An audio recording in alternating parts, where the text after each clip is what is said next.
নিজের ছেলের জন্য মেয়ে দেখতে এসে সেই মেয়েকে নিজে বিয়ের প্রস্তাব দিয়ে বসলেন মাহতাব সাহেব। দরিদ্র ঘরের মেয়ে হুরাইন সুন্দরী হলে কি হবে, বাবার টাকা না থাকায় অবহেলিত হুর টাকার প্রলোভন দেখিয়ে হুরের বাবাকেও রাজি করিয়ে নেয়।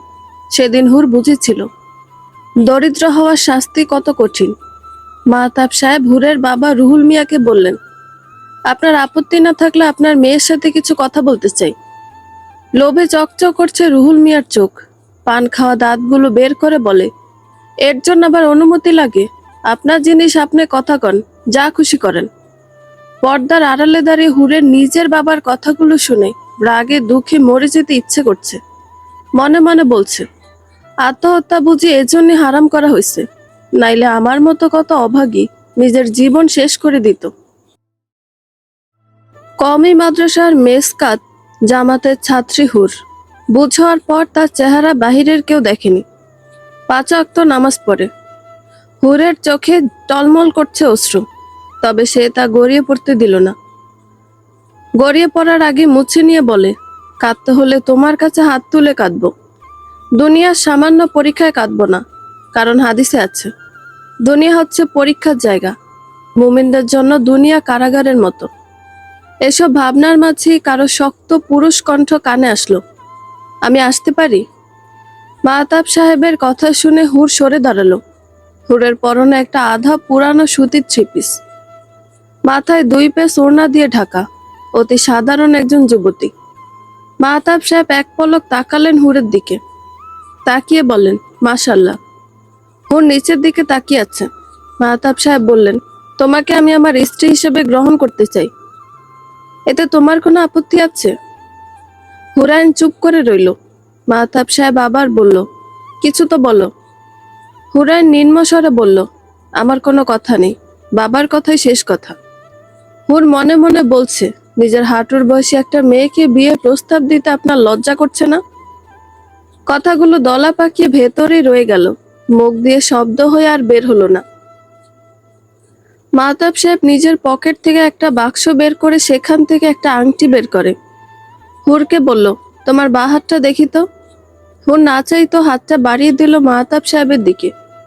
মাহতাব সাহেবের চোখে লালসা, হুরের হাতটা স্পর্শ করবে। তার আগে হুর বলল, আমার নিজের সাথে প্রতিজ্ঞা ছিল, আমি কাউকে অবৈধভাবে আমাকে স্পর্শ করতে দেব না। মাহতাব সাহেব বললেন, আমি তোমার হবু স্বামী, আমি তো স্পর্শ করতেই পারি।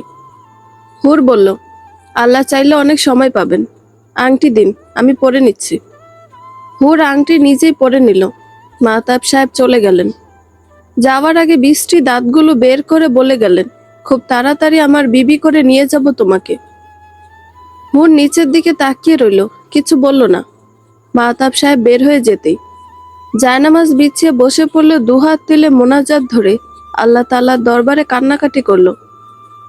মাহতাব সাহেব বাসায় ফিরে নিজের ছেলে নাহিদকে বললেন, মেয়ে আমার পছন্দ হয়নি, তোমার জন্য অন্য মেয়ে দেখব।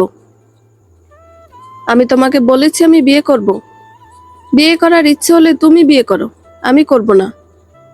তবে তাই হোক, বিয়ে আমিই করব। নাহিদ আশ্চর্য না হয়ে বলে, কোন মেয়ের জীবন ধ্বংস করতে চাইছ? আমি থাকতে তা কিছুতে হতে দেব না। দেখো, আমার পথে আসবে না, আমার বউ প্রয়োজন, আমি বিয়ে করব। রোজ রোজ ওই নোংরা জায়গায় যেতে আর ভালো লাগে না। ঘৃণায় গা গুলিয়ে এলো নাহিদের। ভাবতে অবাক লাগে, এই চরিত্রহীন লোকটা তার জন্মদাতা পিতা, জানে কোনো কথা বলে লাভ নেই। চুপচাপ বাসা থেকে বের হয়ে আসলো ফুয়াদের বাসায়। নেশায় বুঁদ হয়ে থাকা ফুয়াদের সাথে খুলে বলল মনের কথা। ফুয়াদ পুরোটা ঠিক বুঝলো না, তবুও বলল, বিয়ে করলে করুক, ওইসব জায়গায় যাওয়ার চেয়ে বিয়ে করাই ভালো। তাই বলে হাঁটুর বয়সে একজন মেয়েকে বিয়ে করবে? মেয়ের আপত্তি না থাকলে আমাদের কি, বাদ দে, চল একটু চিল করি। আলো বেগম নামাজ শেষ করে সালাম ফেরাতেই দেখলেন হুর দাঁড়িয়ে আছে, বোরকা, হাত মোজা, পা মোজা, নেকাব দিয়ে নিজেকে আবৃত করা। আলো বেগম মুস্কি এসে বলল, হুর এসেছ, আসো মা। নূর ঘরেই আছে। 6 বছর বয়সী নূরকে আরবি পড়ায় হুর। নেকাব খুলে রেখে নূরকে পড়ানো শুরু করতেই আলো বেগম পাশে এসে বসলো। হুরের চেহারার দিকে তাকিয়ে বলে, তোমার মুখটা এত শুকনো লাগছে কেন রে মা? হুর মলিন হেসে বলে, কই তেমন কিছু না তো। আমাকে বল মা। নূর বলল, দাদুমণি তুমি আমার আরবি ম্যামকে ডিস্টার্ব কেন করছো? আমি বাবাকে বলে দেব। হুর নূরকে কোলে নিয়ে বলে, তোমাকে কি বলেছিলাম নূর, মনে নেই? Sorry ma'am. না না, আমি দুঃখিত ম্যাম, আর এমন হবে না। এই তো আমার মিষ্টি বাচ্চা, এবার পড়ো। আলো বেগম বললেন, তোর মতো একটা মেয়ে পেলে ছেলেটাকে দ্বিতীয়বার বিয়ে করানোর কথা চিন্তা করতাম। দাদুমণি, বাবা তো বলেছে আমার মা পচা, তাই আমার আর মা লাগবে না।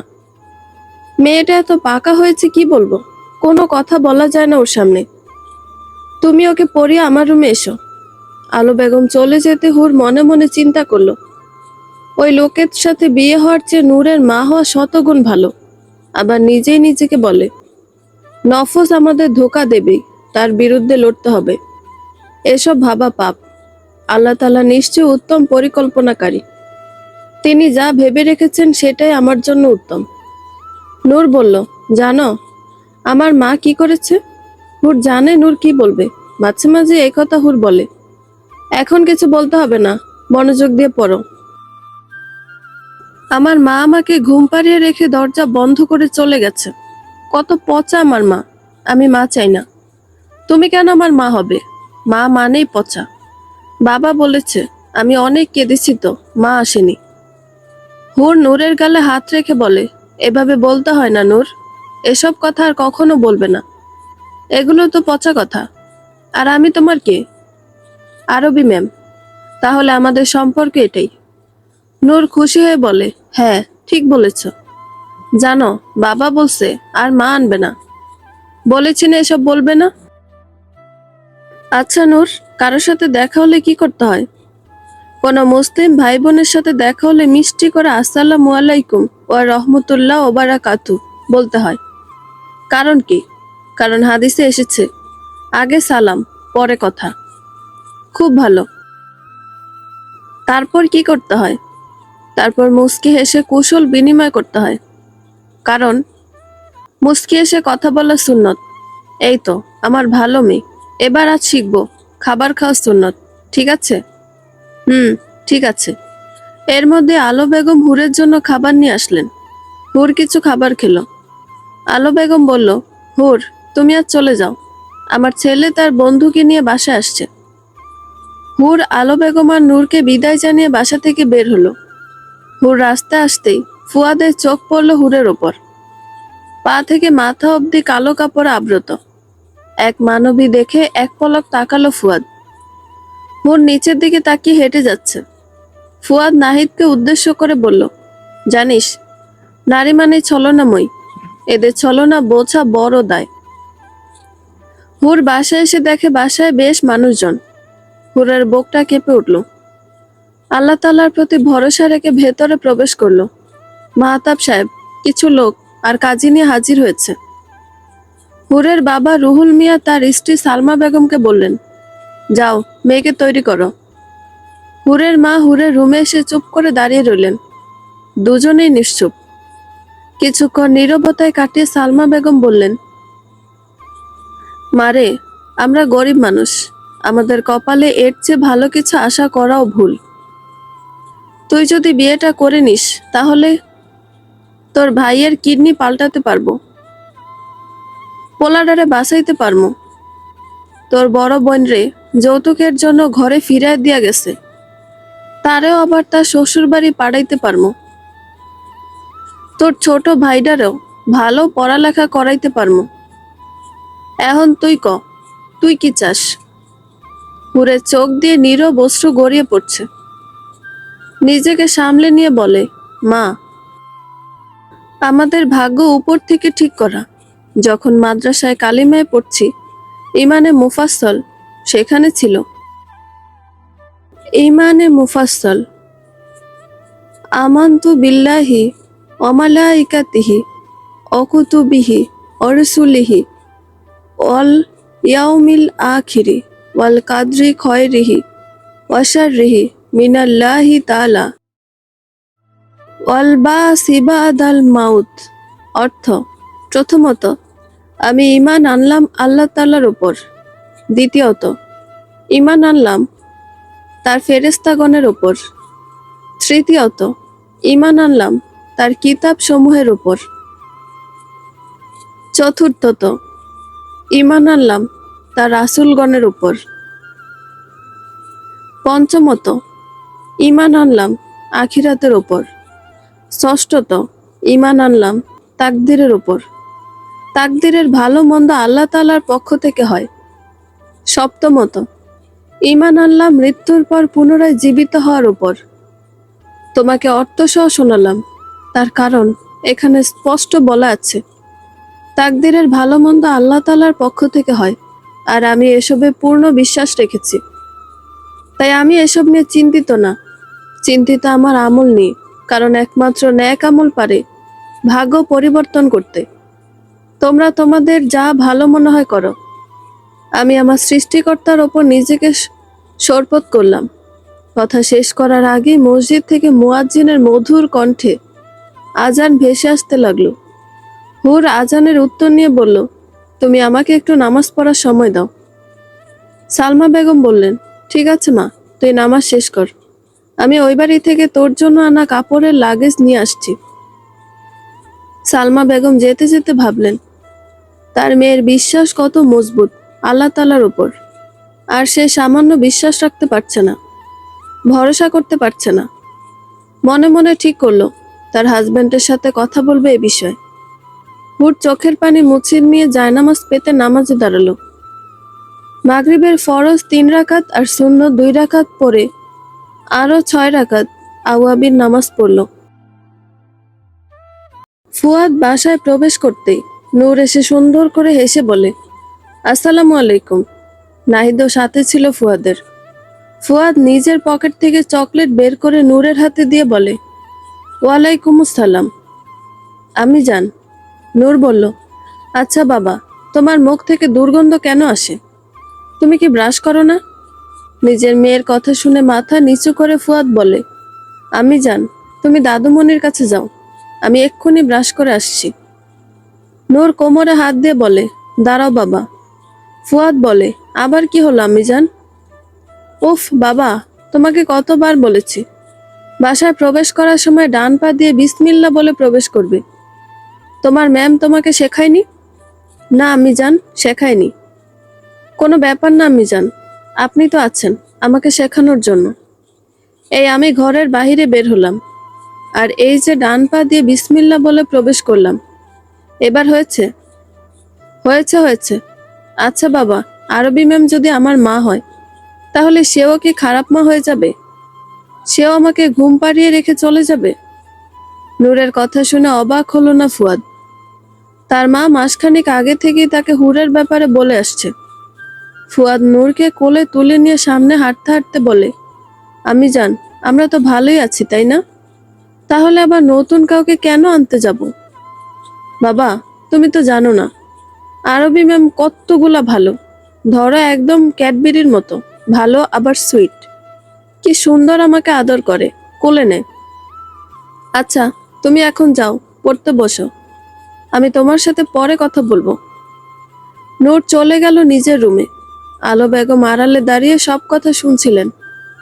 তার কিছু বলার নেই।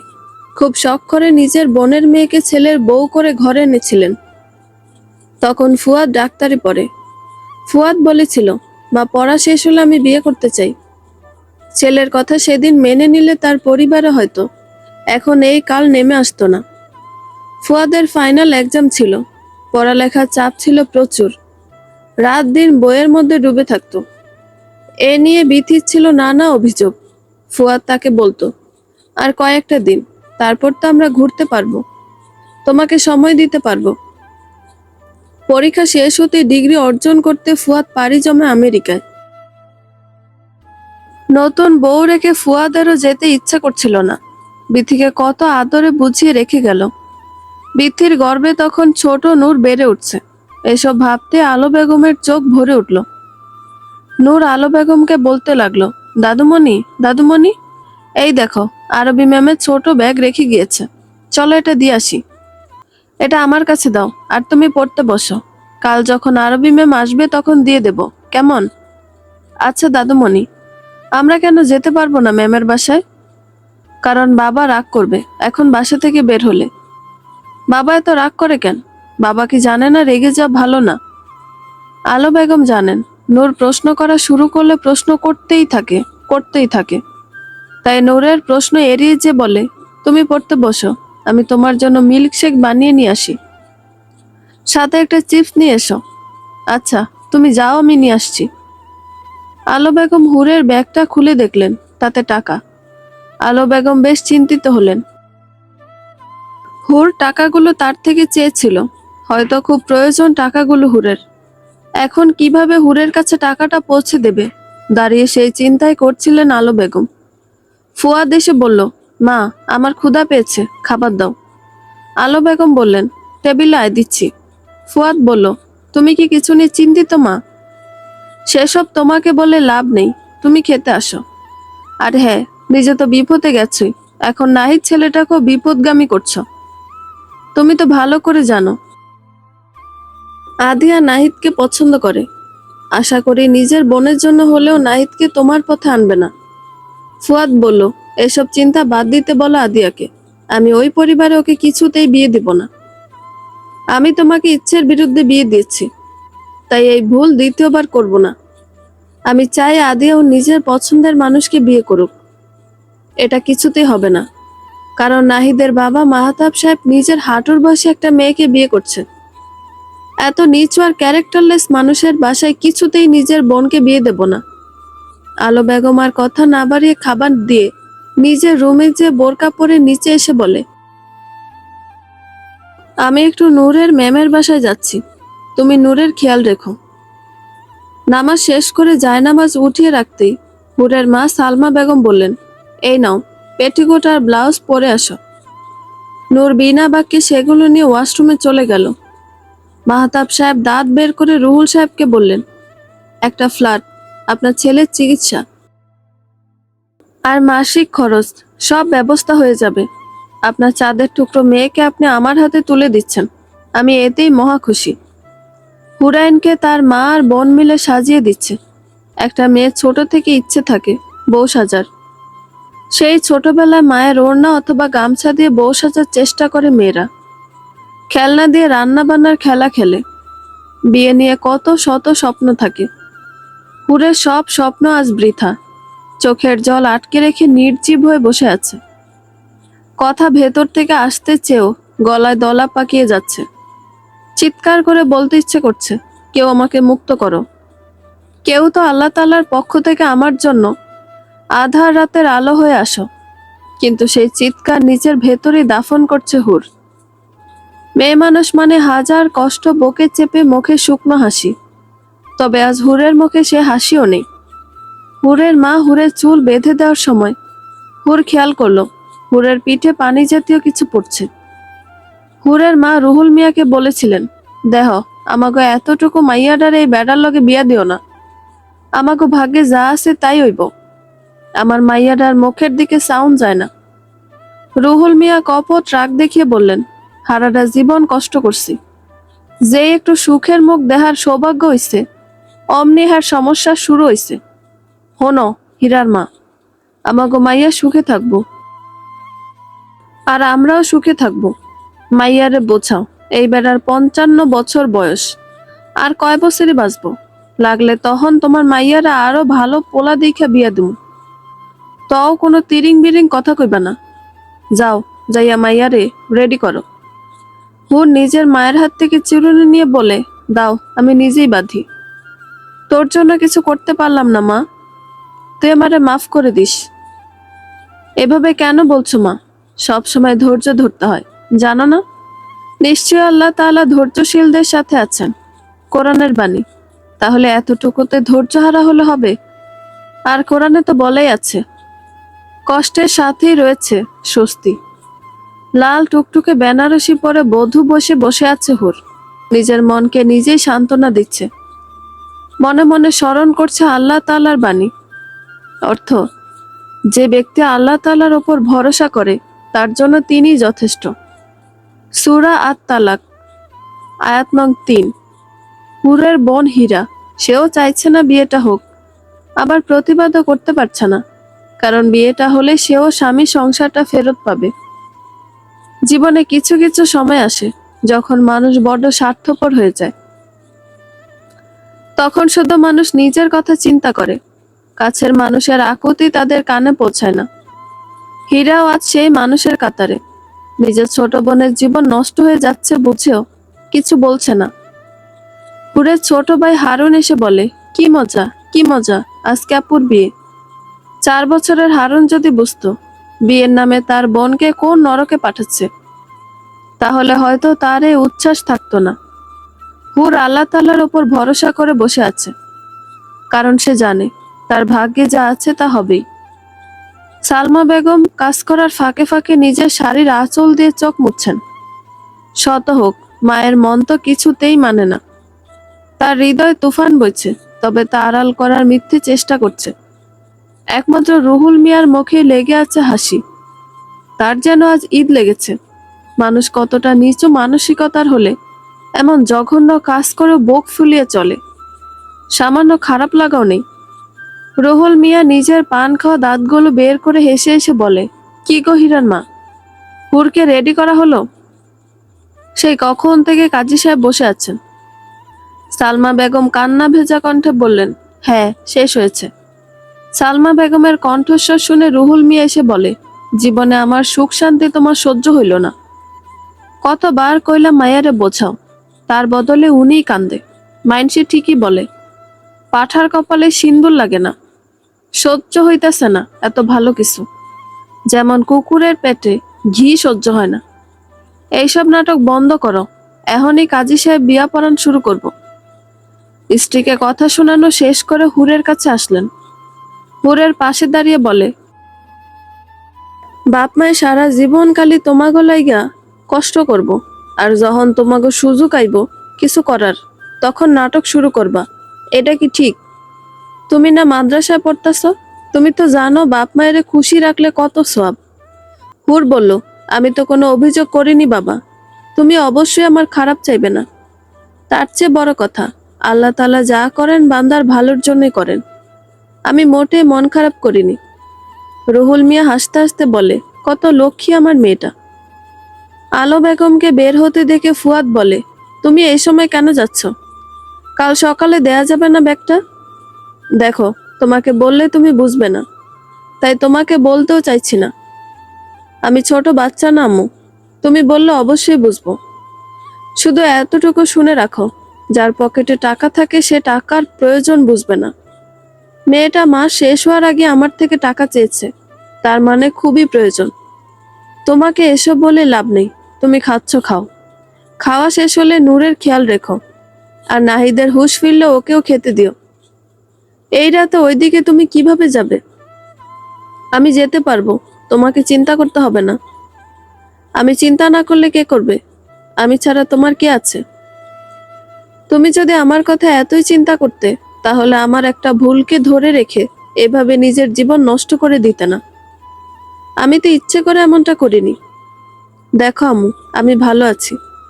তোমাদের নিয়ে নতুন করে কাউকে প্রতারণা করার সুযোগ দিতে চাই না, আর সেসবের সাথে তোমার যাওয়ার কোনো সম্পর্ক নেই। কথা বলতে বলতে কোনো মতে খেয়ে হাত ধুয়ে আলো বেগমের হাত থেকে হুরের ব্যাগটা নিয়ে বলে, তুমি আমাকে ঠিকানা বলো, আমি পৌঁছে দিচ্ছি। না, তোমার যেতে হবে না, আমি নিজেই যেতে পারবো। ঠিকানা বলবে নাকি বলবে না? খেলার মাঠের পাশের গলিতে, 3 নম্বর বাসা। ওই যে উকিলের বাসাটা আছে না, তার নিচতলায় মনে হয়। তুমি বললে মেয়েটা দরিদ্র, তো একজন দরিদ্র মানুষ ওই বাসায় 10,000 টাকা ফ্ল্যাট বাসা ভাড়া নিয়ে কি করে থাকে? উকিল ওদেরকে এমনি থাকতে দিয়েছে, আর বাড়ির দেখাশোনা করার দায়িত্ব দিয়েছে। আর কিছু জানার আছে তোমার? আচ্ছা আসি। ফুয়াদ বের হয়ে যেতে আলো বেগম বললেন, আল্লাহ আমার ছেলেকে ধৈর্য দাও, ও যেন সেখানে যে কারো সাথে খারাপ আচরণ না করে। আল্লাহ আমার ছেলেটাকে সুবুদ্ধি দান করুন। বলেই নূরের রুমে আসলো। নূর তখন পড়ছে শিশুর পণ রুহানি কবি। মিথ্যে কথা বলবো না, কাউকে গালি দিব না, ভাই বোনেদের মারবো না, পিতার আদেশ ছাড়বো না। কবিতাটা আরবি মেমের থেকে শুনেছিলাম, আর মনে নেই, তবে সুন্দর ছিল। আলো বেগম আসতেই নূর বলল, ভাই বোন তো নেই, তাহলে এই লাইনটা না পড়লেও তো হয় দাদুমণি। পড়া তো পড়তেই হবে। আর ভাই বোন নেই মানে নীরা, জারা, হামিম, ওরা তোমার কে? ওরা আমার ভাই বোন। হুম, ওরা তোমার ভাই বোন। না, যারা তো বলেছে ওরা আমার আপন বোন না। এসব পচা কথা। তোমার আরবি ম্যাম না তোমাকে পচা কথা বলতে মানা করেছেন? ঠিক আছে ঠিক আছে, বলবো না। এই তো আমার ভালো বাচ্চা, আসো খাবার খাবে। খাবার খেয়ে ঘুম। ফুয়াদ বাড়ির ভেতর প্রবেশ করে দেখে নিচতলার এক ফ্ল্যাটে অনেক মানুষের ভিড়, আর দরজাও খোলা সেই ফ্ল্যাটের। একটু সামনে যেতেই মানুষের কানাঘুষা শুনতে পেল। কি সুন্দর মেয়েটাকে বুড়ো লোকের কাছে বিয়ে দিচ্ছে। আরেকজন বলছে সব হলো টাকার খেলা, টাকা থাকলে কেউ আর বুড়ো জোয়ান দেখে না। ভিড় ঠেলে সামনে যেতে ফুয়াদের চোখ পড়ল মাহতাব সাহেবের দিকে। তখন হুজুর মাত্র বিয়ে পড়ানো শুরু করেছে। ফুয়াদের মাথা মুহূর্তেই গরম হয়ে গেল। নিজেকে কন্ট্রোল করতে না পেরে সোজা মাহতাব সাহেবের কলার ধরে। সময় যত এগুচ্ছে হুরের হার্টবিট ততই ফাস্ট চলছে। তবুও নিজেকে শান্ত রাখার চেষ্টা করেই যাচ্ছে। বিপদের সময় দোয়া ইউনুস পড়তে হয়। হুর মনে মনে দোয়া ইউনুস পড়ছে। লা ইলাহা ইল্লা আনতা সুবহানাকা ইন্নী কুনতু মিনাজ জালিমিন। অর্থ, তুমি ছাড়া কোনো মাবুদ নেই, তুমি সকল ত্রুটি থেকে পবিত্র, নিশ্চয়ই আমি সীমা লঙ্ঘনকারী। ফুয়াদ মাহতাব সাহেবের পাঞ্জাবির কলার ধরে বলে, কোন মেয়ের জীবন নষ্ট করতে এসেছে সেখানে? মাহতাব সাহেব ফুয়াদের হাত কলার থেকে ছাড়িয়ে বলে, তুমি এখানে কেন এসেছ? তোমাকে নিশ্চয়ই নাহিদ পাঠিয়েছে। আমার যা ইচ্ছে করব, তাতে তোমাদের কি? আর আমি তো পৃথিবীতে এমন বয়স্ক লোক নই যে বিয়ে করছি। আমার মতো অনেকেই করে।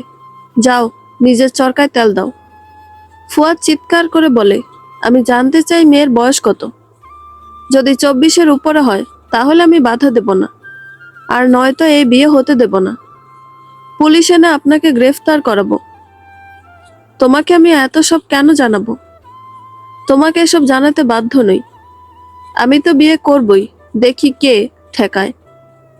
ফুয়াদ কাজী সাহেব আর হুজুরকে উদ্দেশ্য করে বলল, এরকম একজন মানুষের বিয়ে পড়াতে চলে এসেছেন, যার নিজের ছেলেকে বিয়ে করানোর বয়স হয়েছে, যার মেয়ের ঘরে নাতি নাতনি আছে। আপনাদের মনুষ্যত্ব বলে কিছু আছে? যদি না বলেন মেয়ের বয়স কত, তাহলে বিয়ে পড়াতে তো দেবই না, উল্টো এসব লোকদের দিয়ে আপনাদের গণধোলাই করাবো। এবার আপনারা যেটা ভালো মনে করেন। রুহুল মিয়া রাগ দেখিয়ে বলে, তুমি কোথাকার মাতব্য শুনি? আমার মেয়ে আমি বিয়ে দেব, তাতে তোমার কি? আপনারা যদি ভেবে থাকেন এভাবে আমি বিয়ে হতে দেব, তাহলে ভুল ভাবছেন। সব কথা না জেনে কিছুতে এই বিয়ে হবে না। কথা শেষ করে পায়ের ওপর পা তুলে একটা প্লাস্টিকের চেয়ারে বসলো।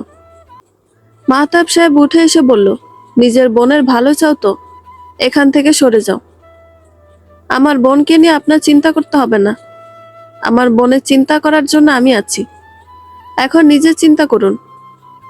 হীরা দৌড়ে এসে হুরকে বলল, কিরে, তোর কোন নাগরকে খবর দিয়ে এসে আমাদের সামনে সাধু সেজে বসে আছিস? হুর তখন গভীরভাবে আল্লাহ তাআলাকে স্মরণ করতে ব্যস্ত। হীরার কথা কানে যেতে হুর বলে, কি বলছো বুবু? তুমি তো জানোই আজ পর্যন্ত কোনো ছেলের সাথে আমার ভাব তো দূরের কথা, কথা অবধি হয়নি। এখনো মিথ্যে বলবি হুর? সে এসে তোর বিয়েতে বাধা দিচ্ছে, আর তুই বলছিস কারোর সাথে কথা হয়নি? আমরা কি ঘাসে মুখ দিয়ে চলি? দেখো বুবু, কে এসেছে, কেন এসেছে আমি জানি না। আমি শুধু জানি বিয়ের আগে কোনো হারাম সম্পর্কে আমি জড়াবো না, আর জড়াইনি। তুই তো ভালো ছুপা রুস্তম বের হলি। কাউকে কেউ না জেনে না চিনে এমনি তাকে সাহায্য করতে চলে আসে। এখনো সময় আছে, ভালোই ভালোই বল ছেলেটাকে কতদিন ধরে ওর সাথে তোর সম্পর্ক চলছে। দেখো বুবু, তোমার এরকম উদ্ভট প্রশ্নের কোনো উত্তর আমার কাছে নেই। আমি জানি, আর আমার প্রতিপালক জানেন, আমার কারোর সাথে কোনো রকম হারাম সম্পর্ক নেই। হুরের মা সালমা বেগম এসে বড় মেয়েকে ধমক দিয়ে বললেন, থামবি তুই? আমার মেয়ে কেমন আমি জানি। ছোটবেলায় যখন ওরা আমি মাদ্রাসায় ভর্তি করেছি, তারপর থেকে 17 বছর ধরে দেখছি। বুঝ হওয়ার পর আমার মেয়ে নামাজ ছাড়েনি, পর্দা করেছে। ও যখন বলছে এই ছেলেকে ও চেনে না, তাইলে এটাই সত্য। আল্লাহ তাআলা হয়তো আমার মাইয়াডারে এই জুলুমের হাত থেকে বাঁচাইতে হারে পাঠাইছে। নিজের মতো সবাইরে মনে করিস না হীরা। তুই যদি হুরের মতো চলতি, তাইলে তোর কপালে জামালের মতো নেশাখোর জামাই জুটতো না। ছোট বোনে মাদ্রাসায় পড়ছে, আর তুই প্রাইমারি পর্যন্ত পার করিসনি। কি করলি? পড়ালেখা সাইরা দিলি। 12-13 বছরেই মেইলে ঢুকলি কাম করতে, আর শুরু করলি প্রেম প্রীতি। এখন নিজের ভুলের খেসারত তো তোরই দিতইব। এই খেসারত আরেকজনে কেন দিব? আল্লাহ আছেন হীরা, তারে ভয় কর। হীরা চুপ হয়ে গেল, কারণ তার মায়ের বলা প্রতিটি কথা সত্য। ফুয়াদ তেরামি করে বসে আছে। মাহতাব সাহেব বললেন, এর পরিণামে তোমার বন্ধুকে ত্যায্য পুত্র করব, মনে রেখো তুমি। আর কতক্ষণ পাহারা দিবা তুমি? আজ না হোক কাল এই মেয়েরে তো আমি বিয়েই করব। ফুয়াদের হাতে হুরের ব্যাগ দেখে রুহুল মিয়া চেয়ে রইল। মনে মনে ভাবল, এই ব্যাগটা তো হাটবার দিন শাহীবাজার থেকে আমি আনছি 100 টাকা দিয়ে হুরের জন্য। রুহুল মিয়া কইল, তোমার হাতে আমার মাইয়ার ব্যাগ কেন? তোমরা কি ভালোবাসা টাসা করো নাকি? রুহুল মিয়ার কথা শুনে ফুয়াদ আশ্চর্য হলো, কারণ হুরের প্রশংসা হর হামেশাই তার মায়ের মুখ থেকে শুনেছে। আর সেই মেয়ে কিনা টাকার কাছে বিক্রি হচ্ছে। আর হুরের বয়স যতটুকু জানে 17। ফুয়াদ রুহুল সাহেবকে বলল, না থাকলে কি আর বিয়া ভাঙতে আসছি? আর আপনি কেমন বাবা, জেনে বুঝে নিজে 17 বছরের মেয়েকে 50 বছরের এক বুড়ো খাটাসের সাথে বিয়ে দিতে চান? মাহতাব সাহেব রুহুল মিয়ার ওপর রাগ দেখিয়ে বলে, রুহুল মিয়া, এসব কি? আমাকে মেয়ে দেওয়ার কথা বলে মেয়ের আশিককে এনে বসিয়ে রেখেছেন। আমি বিয়ে করব মানে করবই। কাজী সাহেব, বিয়ে পড়ানো শুরু করেন। ফুয়াদ বলল, জি কাজী সাহেব, বিয়ে পড়ানো শুরু করেন। ফরহাদ রেজার একমাত্র ছেলে ফুয়াদ রেজা 5 লাখ টাকা দেনমো ধার্য করিয়া রুহুল মিয়ার কনিষ্ঠ কন্যা হুরাইন সুলতানাকে বিবাহ করিল। কাজীর হাত থেকে খাতা নিয়ে নিজেই তা লিখে দিল। হুজুরের হাত ধরে সোজা নিয়ে এলো পাশের রুমে। রুমে ঢুকে দরজা লক করে দিয়ে হুজুরকে বলল, বিয়ে পড়ান হুজুর। ফুয়াদ হুট করে এমন কিছু করবে সেটা বুঝে ওঠার আগেই ফুয়াদ দরজা লক করে দিয়েছে। রুহুল মিয়া আর মাহতাব সাহেব একে অপরের মুখের দিকে তাকিয়ে দ্রুত দরজার কাছে এসে দরজা খোলার জন্য চেঁচামেচি করতে লাগলেন। হুর হঠাৎ নিজের রুমে কোনো পুরুষ দেখে নিজেকে তার মায়ের পিছনে আড়াল করে নিল। ফুয়াদ সেদিকে কোনো খেয়াল না দিয়ে নিজের মোবাইল বের করে আলো বেগমকে কল করে। রিসিভ হতে ফুয়াদ বলে, হুরকে বিয়ে করলে তুমি আর নূর খুশি তো? আলো বেগম বললেন, মানে? এখন মানে বলার সময় নেই, হ্যাঁ নাকি না। অবশ্যই খুশি হব। আলো বেগমের উত্তর শুনে ফুয়াদ সাথে সাথে কল কেটে দিল। হুজুরের দিকে তাকিয়ে বলে, বিয়ের কি দোয়া টোয়া আছে? তাড়াতাড়ি শুরু করুন। হুজুর বিয়ে পড়ানো শুরু করলেন। ফুয়াদকে কবুল বলতে বলার সাথে সাথে ফুয়াদ কবুল বলে দিল। হুরাইনকে বলতে বললে হুর কিছুক্ষণ চুপ রইল, তারপর বলে দিল। বিয়ে পড়ানো শেষ হতেই ফুয়াদ ভিডিও অফ করে। হুজুরকে বলে, আচ্ছা, এই বিয়ে শরীয়ত মোতাবেক সম্পন্ন হয়েছে তো? হ্যাঁ হয়েছে, কারণ আমার বিয়ের খুতবা সামনের রুম পর্যন্ত পৌঁছেছে। তার মানে তারাও সাক্ষী হয়ে গেছে এই বিবাহের। আজ থেকে আপনারা হালাল ভাবে স্বামী স্ত্রী। কথাটা শুনে হুরের বুক কেমন কেঁপে উঠল। তার সাথে কি হচ্ছে? এই লোকই বা কে? কোথা থেকে এসে তাকে বিয়ে করে নিল? সত্যি নূরের বাবা তো? হুর আর কিছু ভাবার আগে ফুয়াদ বলল, আপনার মেয়েকে বলুন আমার সাথে চলে আসতে। সালমা বেগম বললেন, বাবা, হুর পর্দা করে, ও বোরকা পরে বের হচ্ছে, তুমি অপেক্ষা করো। ফুয়াদ হুজুরকে উদ্দেশ্য করে বলল, ইসলামে স্বামী স্ত্রী একে অপরের সাথে কোনো পর্দা নেই, তাই তো? হুজুর বললেন, আল্লাহ তাআলা তাদেরকে একে অপরের পোশাক স্বরূপ বলে কোরআনে উল্লেখ করেছেন। তাহলে আপনি বের হয়ে যান, বলে হুজুরের হাতে কিছু টাকা দিয়ে দরজা খুলে দিল। এতক্ষণ দরজার সামনে দাঁড়িয়ে রুহুল মিয়ার মাহতাব সাহেব দরজায় জোরে জোরে আঘাত করছিলেন। দরজা খুলে যেতেই তারা সরে দাঁড়ালেন। রুহুল মিয়া কিছু বলার আগে মাহতাব সাহেব বলেন, এই বিয়ে আমরা মানি না। জোর করে বিয়ে করলে বিয়ে হয় না। ফুয়াদ দরজা হেলান দিয়ে দাঁড়িয়ে বলে, হুজুর, এবার আপনার মুখ থেকে শুনতে চাই, আমাদের বিয়ে বৈধ নাকি অবৈধ? আলো বেগম মোবাইলের দিকে তাকিয়ে রইলেন। কি বলল তার ছেলে? সত্যি কি হুরকে বিয়ে করবে? হুরের রূপ দেখে তার ছেলে হয়তো পাগল হয়ে গেছে। তার ছেলে তো কারো রূপে পাগল হওয়ার মতো না। আবার ভাবছে, হুর তো পর্দা করে, তাহলে কিভাবে দেখলো? আলো বেগম দ্রুত নিজের ফোন থেকে আদিয়াকে কল করলো। রিং হয়ে কেটে যাচ্ছে। ওপাশ থেকে কেউ রিসিভ করছে না। বার কয়েক রিং হওয়ার পর আদিয়া কল রিসিভ করলো। আলো বেগম ব্যস্ত কণ্ঠে বলল, আদিয়া, তুই তাড়াতাড়ি একবার হুরের বাসায় যা। তুই তো ওদের বাসা চিনিস, রাগ অভিমান পরেও করতে পারবি। কিন্তু কেন যাব আমি সেখানে, সেটা তো বলবে নাকি? সেসব বলার এখন সময় নেই। তুই একটু দ্রুত সেখানে পৌঁছা। মায়ের কথাটা রাখ। আদিয়া নিজের ওড়নাটা গায়ে জড়িয়ে পার্সটা নিয়ে হোস্টেল থেকে বের হয়ে গেল।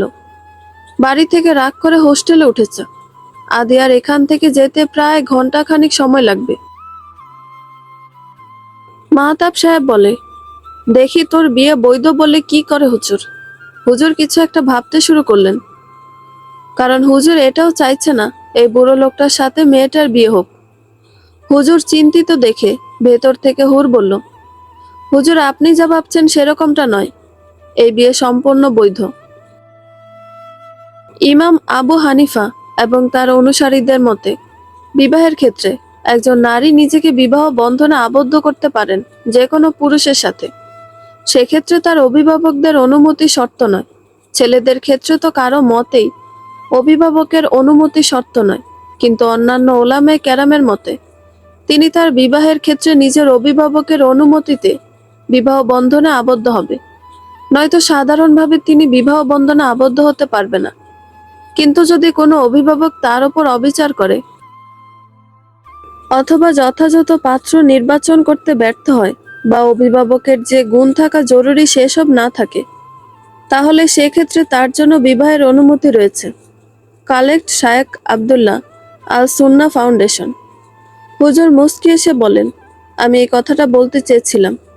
যদিও এটাতে বিভিন্ন মত পার্থক্য রয়েছে, তবুও তোমার যে জালেম অভিভাবক, সেক্ষেত্রে শরীয়ত মোতাবেক আল্লাহ তাআলাকে সাক্ষী রেখে তোমরা একে অপরের স্বামী স্ত্রী। আলহামদুলিল্লাহ। আল্লাহ তোমাদের বিবাহিত জীবন সুখকর করুক, আমিন। ফুয়াদ বেশ অবাক হলো। এই মেয়ে চুপচাপ এতক্ষণ সবকিছু মেনে নিচ্ছিল, আর এখন কি সুন্দর বিবাহ বৈধ হওয়ার ভাষণ দিচ্ছে। তাহলে আগে কেন কিছু বলল না? বোরখায় আব্রত হুরকে হাত ধরে সবার সামনে থেকে নিয়ে চলে গেল ফুয়াদ। সালমা বেগমের চোখে আনন্দ অশ্রু। হীরা এক কোণে দাঁড়িয়ে রইল। তার হয়তো আর সংসার করা হবে না। নিজের কথা বাদ দিয়ে হীরা বলল, চেনা নেই জানা নেই এক ছেলে এসে তোমার মেয়েকে বিয়ে করে নিয়ে গেল, আর তাতে তুমি আনন্দিত হচ্ছ? এটা কি পুরোটাই নাটক মা, নাকি তোমাদের সাজানো ছিল সব? হীরা আর কিছু বলার আগে সালমা বেগম বললেন, তোর কি মনে হচ্ছে কি মনে হচ্ছে না তা দিয়ে আমার কিছু যায় আসে না। কারণ যে নিজের স্বার্থে নিজের বোনের ক্ষতি চায়, সে কোনো কিছু শোনা বা জানার যোগ্য না। তুই তোর কাজ কর, সকালে আবার আমাকে কাজে যেতে হবে। রুহুল মিয়া রুমে ঢুকে নিজের স্ত্রীকে মারতে শুরু করলেন। সালমা বেগম চুপ করে সহ্য করছেন। হারুন ভয়ে জড়সড় হয়ে এক কোণায় দাঁড়িয়ে নিজের মাকে দেখে কাঁদছে। হীরা সহ্য করতে পারল না। সামনের রুম থেকে বটি এনে নিজের বাবার সামনে ধরে বলে, মায়ের শরীরে আর একটা আঘাত করলে তোমার হাত আমি আর রাখবো না। রুহুল মিয়া এবার রাগ হয়ে বলে, তোর এত সাহস? হীরাও নিজের বাবার দিকে তেড়ে এসে বলে, সাহসের কি দেখেছো তুমি? সালমা বেগম মাঝখানে দাঁড়িয়ে পড়লেন। ক্লান্ত কণ্ঠে বললেন, নিজের মেয়ের হাতে মরতে না চাইলে এখান থেকে বিদায় হও। মানুষ সহ্য করতে করতে যখন তার সহ্য সীমা অতিক্রম করে ফেলে, তখন সে আর কোনো কিছু পরোয়া করে না। তোমাকে শেষ করে দিতে ওর হাত কাঁপবে না। রুহুল মিয়া কপট ট্রাক দেখিয়ে চলে যেতে যেতে বললেন, বাপের ঘাড়ে বসে খাচ্ছে, আবার বাপের ঘাড়েই ছুরি চালাতে চায়। একই বলে দুধকলা দিয়ে কালসাপ পোষা। সালমা বেগম হারুনকে কোলে নিয়ে আদর করতে লাগলো। হারুন শান্ত হতেই সালমা বেগম হীরাকে উদ্দেশ্য করে বলল, আমি সত্যি জানি না ছেলেটাকে, তবে আমি জানি আমার মেয়েকে। ছেলে যেই হোক না কেন, এই বুড়ো খাটাসের চেয়ে ভালো। আর আমি চাই না তোর মতো জীবনটাও নষ্ট হোক। আর রইল হামিদের কথা, যে ছেলে নেশা করে করে নিজের কিডনি ড্যামেজ করে ফেলেছে তাকে বাঁচিয়ে ফলাফল শূন্য। কারণ কুকুরকে যতই ঘি খাওয়ানো হোক না কেন, নোংরা দেখলে সে সেখানে মুখ দেবেই। তুইও হুরের মতো নামাজ পড়া শুরু করে দে। জানি গার্মেন্টসে কাজ করে পর্দা করা যাবে না, কিন্তু চাইলে নিজেকে সামলে চলা যাবে। বাকিটা তোর ইচ্ছে। ওই রকম লোভী আর নেশাখোরের সাথে না থেকে একা থাকা খুব ভালো। বাকিটা তোর ইচ্ছে। আল্লাহ তাআলা চাইলে উত্তম কিছু আসবে। গাড়িতে হুর আর ফুয়াদ পাশাপাশি। হুরের চোখে এবার অশ্রু, তবে তা কৃতজ্ঞতার অশ্রু। আল্লাহ তাআলা কাউকে নিরাশ করেন না, শুধু আমাদের তার উপর বিশ্বাস আর ভরসা রাখতে হবে। ফুয়াদ হুরের দিকে তাকিয়ে বলে, কেঁদে কেঁদে নিকাব ভেজানোর মতো কি হয়েছে? আপনাদের জীবনে কান্না ছাড়া আর কিছু নেই নাকি? হুর চুপ করে রইল। ফুয়াদ আবার বলল, তখন তো খুব চ্যাটাং চ্যাটাং কথা বললেন, এখন মুখে কুলু বেটে বসে আছেন কেন? উত্তর দিন। হুর বলল, আমি কাঁদছি, তবে ওই কান্না না। কাঁদছি মানে ওই কান্না না। এসব উদ্ভট কথার মানে কি? না, আমি বলতে চাইছি আমি কেঁদেছি, তবে সেটা আনন্দের কান্না, দুঃখের কান্না নয়। আপনি কি বিয়েতে রাজি ছিলেন না? আমি কোনোটাই ছিলাম না, শুধু আল্লাহ তাআলার ওপর ভরসা রেখেছিলাম। আল্লাহ যা করবেন আমার ভালোর জন্যই করবেন। তাকদিরে যা আছে তা তো হবেই। আপনার এরকম বোকা বোকা কথার মানে তো আমি কিছুই বুঝতে পারছি না। আপনি সংসেজে বিয়েতে বসে পড়লেন, যদি আমি তখন না আসতাম আর এসেও যদি বিয়ে না করতাম। আপনার কথাও ঠিক, তবে আমার বিশ্বাসের কাছে ভিত্তিহীন। আপনি এসেছেন, আবার বিয়েও করেছেন। আপনি কি জানতেন এখানে আসলে আপনার বিয়ে হবে? জানতেন না, কারণ ভাগ্যে যা আছে তা হবেই, সেটা ভালো হোক বা খারাপ। সব আমাদের নিজের কর্মের ফল, তাই ভরসা রাখতে হবে প্রতিপালকের ওপর। ওহ, তাই নাকি? তাহলে এই যে ধরুন, আমি আর আপনি গাড়ি করে যাচ্ছি। এখন আমি ইচ্ছে করে আপনার কোনো ক্ষতি করলাম, তাহলে এটাকে কি বলবেন?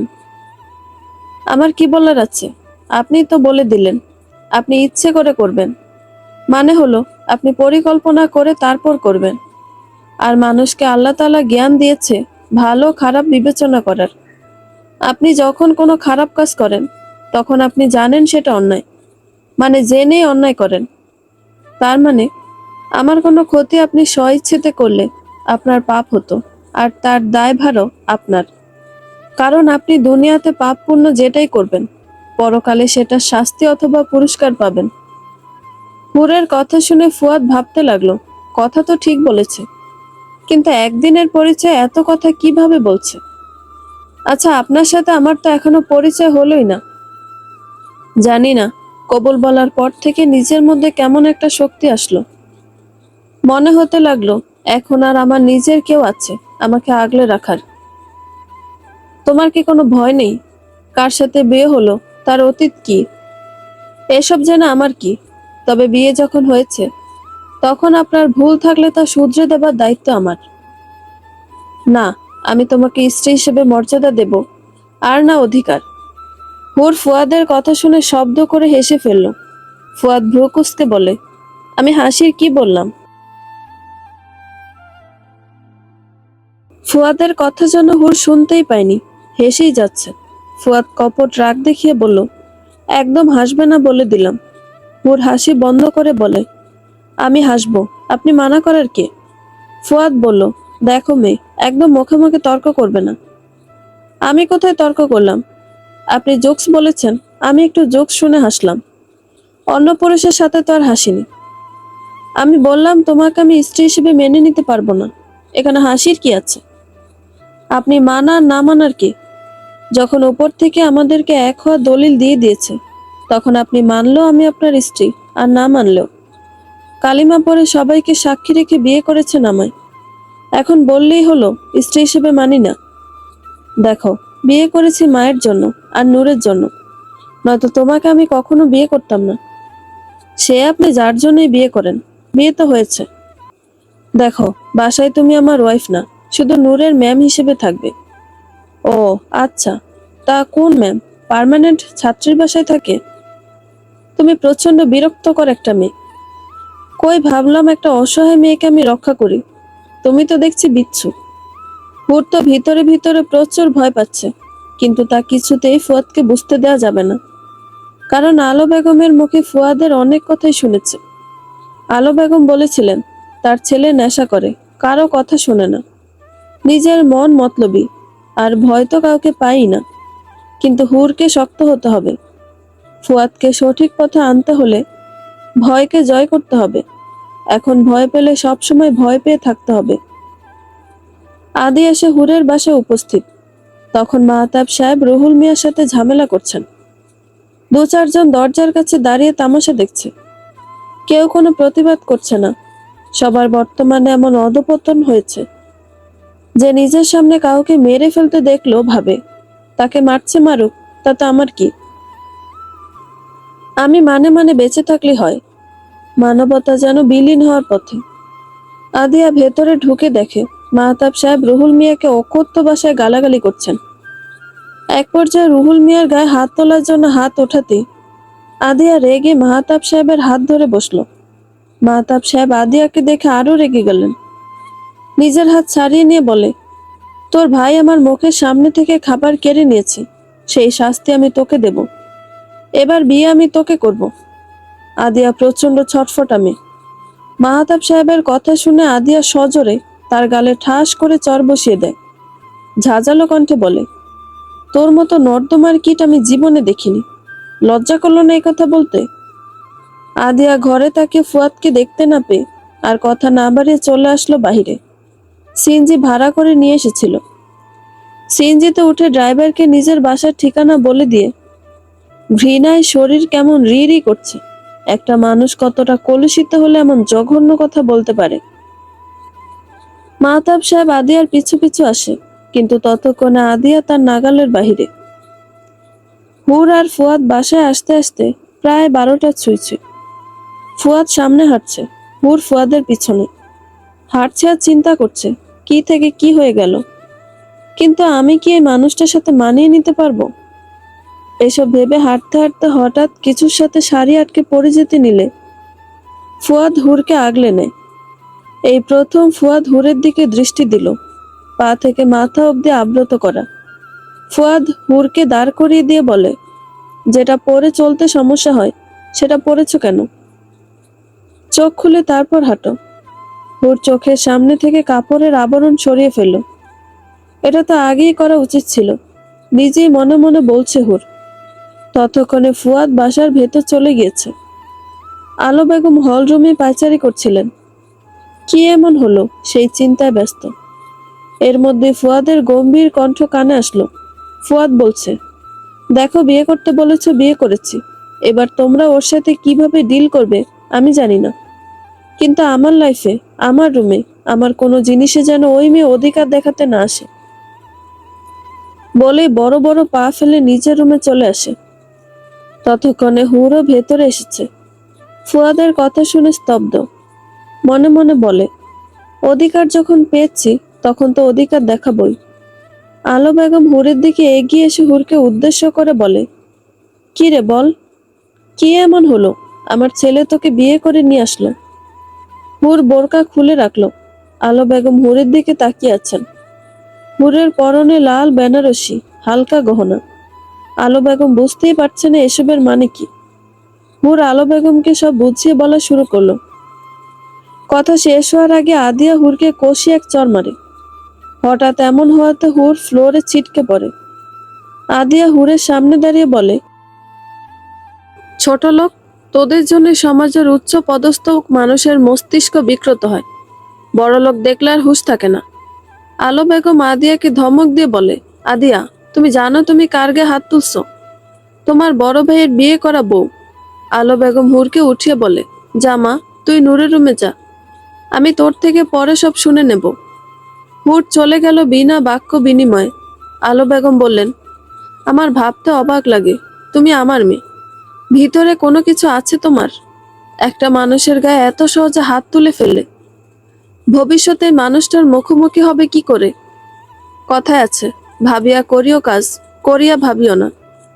তুমি ভাবো আমি অনার্সে পড়ো এক মস্ত বড় মানুষ, আবার বাবার টাকা আছে, আমি মানুষের সাথে যা তা ব্যবহার করতে পারি। কিন্তু ভুলে যাচ্ছ কেন? টাকার শিক্ষাই মানুষকে মানুষ গড়ে তোলে না, নৈতিক শিক্ষার ব্যবহার মানুষকে প্রকৃত মানুষ করে তোলে। সকালে যেন তোমাকে আবার বলতে না হয় হুরের কাছে ক্ষমা চাইতে, আমি বলার আগে ক্ষমা চেয়ে নেবে। আদিয়া নিজের পা বাড়িয়ে দিল দরজার দিকে। আলো বেগম বললেন, কোনো ভদ্র পরিবারের মেয়ে রাত 12টায় ঘর ছেড়ে বের হয় না। অন্যায় করলে সে অন্যায় মেনে নেওয়ার যোগ্যতাও থাকতে হয়, বলে নিজের রুমে চলে গেলেন। আদিয়া কিছু সময় নিচে দাঁড়িয়ে থেকে টেবিল থেকে এক গ্লাস পানি খেয়ে নিজের রুমে চলে যাওয়ার আগে ফুয়াদের রুমে উকি দিল। ফুয়াদ তখন নেশা করতে ব্যস্ত।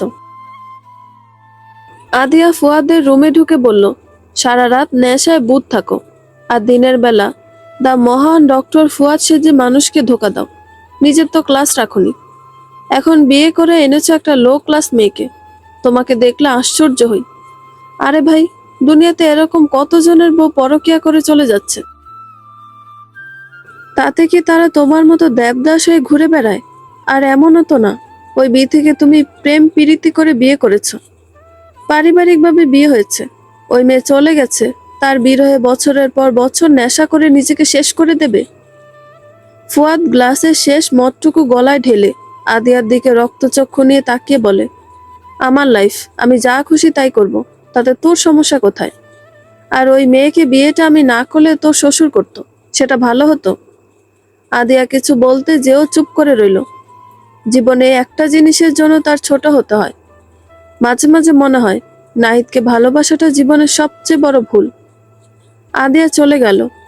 আলো বেগম নিজের রুম থেকে হুরের জন্য একটা সুতির শাড়ি এনে হুরের দিকে বাড়িয়ে দিয়ে বলল, যাও তো মা, এটা চেঞ্জ করে আসো। হুর ওয়াশরুম থেকে শাড়ি পাল্টে অজু করে বের হলো। নিজের সাথে থাকা শাড়ি আর গহনা আলো বেগমের কাছে দিয়ে বলে, এগুলো আমার না, তাই এগুলো আপনার কাছে রাখুন, আমি সুযোগ করে ওই লোকের কাছে ফেরত পাঠাবো। আলো বেগম হুরের জন্য খাবার রেখে গেলেন আর বললেন, নামাজ শেষে খেয়ে নিও। আলো বেগম চলে গেলেন নিজের রুমে। হুর নামাজ শেষ করে খাবারের সামনে বসলো, এক লোকমা তুলে মুখে দিবে, তার আগে হুরের মনে পড়ল স্ত্রীর দায়িত্ব অভুক্ত স্বামীকে আগে পানাহার করানো। হুর খাবারের প্লেট হাতে নিয়ে উঠে দাঁড়ালো। হুর এ বাড়িতে প্রায় বছরখানিক সময় ধরে নূরকে পড়াতে আসে। সেই সুবাদে বাড়ির কে কোন রুমে থাকে হুরের জানা, যদিও আলো বেগম আর নূরের রুম ছাড়া কখনো কোনো রুমে যাওয়া হয়নি। হুর হালকা আলোতে এক হাতে খাবার আর আরেক হাতে দেয়াল ধরে সামনে এগিয়ে যাচ্ছে। আলো বেগমের রুমের সাথে আদিয়ার রুম, আদিয়ার রুম পেরিয়ে একটা রুম পরে ফুয়াদের রুম। এসব ঘুরে ঘুরে আলো বেগম তাকে দেখিয়েছেন। বুকের ভেতর কেমন ধুক ধুক শব্দ হচ্ছে, চোখের কোণে জলগুলো এখনো শুকোয়নি। ধীরে ধীরে এসে উপস্থিত হয়েছে ফুয়াদের রুমের সামনে। দরজা আধ খোলা, ভিতরে নীল রাঙা ড্রিম লাইটের আলো। হুর পা টিপে টিপে দরজা ফাঁকা দিয়ে ভেতরে উকি দিচ্ছে। ফ্লোরে বসে একের পর এক মদের গ্লাস ফাঁকা খালি করে যাচ্ছে ফুয়াদ। নিজেকে জ্বালিয়ে হয়তো হৃদয়ের দহন নেভানোর সামান্য চেষ্টা। ফুয়াদের আজও মনে আছে সেদিনের কথা, যেদিন বিথির সাথে শেষ কথা হয়েছিল। সেদিন ফুয়াদের ফাইনাল এক্সাম ছিল। বিথি হোয়াটসঅ্যাপে ভিডিও কল করেছিল। নূরের বয়স তখন 4 বছর। ফুয়াদের বন্ধুরা তখনও বিয়েই করেনি। সবাই ফুয়াদকে কত খেপাতো। ফুয়াদ যদিও বিথির সাথে সেরকম ভাবে সময় কাটাতে পারেনি, বিথিকে নিয়ে ঘোরা হয়নি, তবে সেটা নিয়ে নিত্যদিন বিথিকে বলতো, আমার ডিগ্রি শেষ হলেই তোমাকে নিয়ে সিঙ্গাপুর যাব, তোমাকে নিয়ে পুরো পৃথিবী ঘুরে বেড়াবো। পড়ালেখার চাপে সেভাবে সময়ও দিতে পারেনি।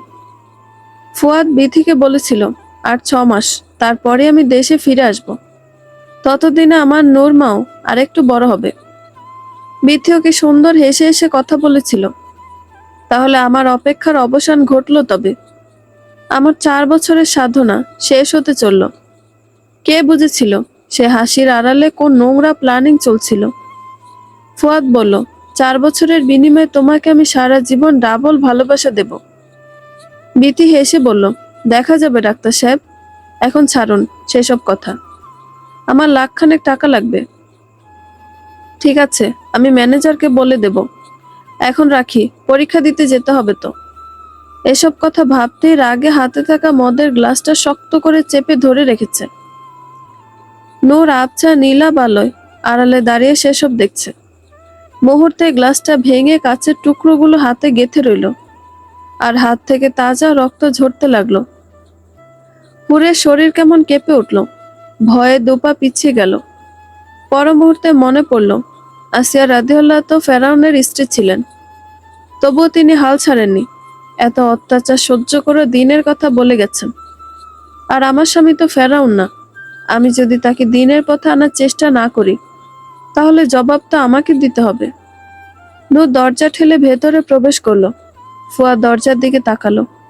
আবছা আলোতে এক নারী ছায়ামূর্তি, যদিও নেশায় বুধ হলে ভীতিকে হ্যালুসিনেশন করে, কিন্তু আজ এখনো নেশা ধরেনি। ফুয়াদ রাগ দেখিয়ে বলল, কে এখানে? হুর উত্তর না দিয়ে সামনে এগিয়ে আসলো। এই নীলা বালোতে এদিক সেদিক তাকিয়ে খুঁজতে লাগলো সুইচ বোর্ড, কারণ আগে তাকে আলো জ্বালাতে হবে। ফুয়াদ বিরক্ত দৃষ্টিতে তাকিয়ে আছে মানবীর দিকে, যদি এই মুহূর্তে তার মাথায় হুরের কথাটা আসছে না। ফুয়াদ নিজে আলো জ্বালিয়ে দিল।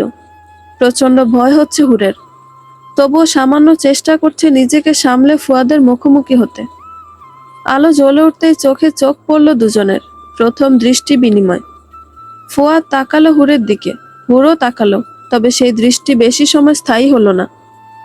ফুয়াদ রাগে গর্জে উঠে বলল, কে তুই?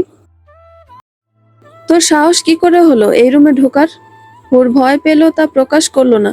হাতে থাকা খাবারের প্লেটটা পাশের টেবিলের ওপর রেখে ধীর কণ্ঠে বলল, আমি সেই যে আপনার আধার রাতের আলো জ্বালাতে চাই। ফুয়াদ উঠে আসলো, রাগে চোখ লাল হয়ে গেছে, কপালের রগগুলো ফুলে উঠেছে।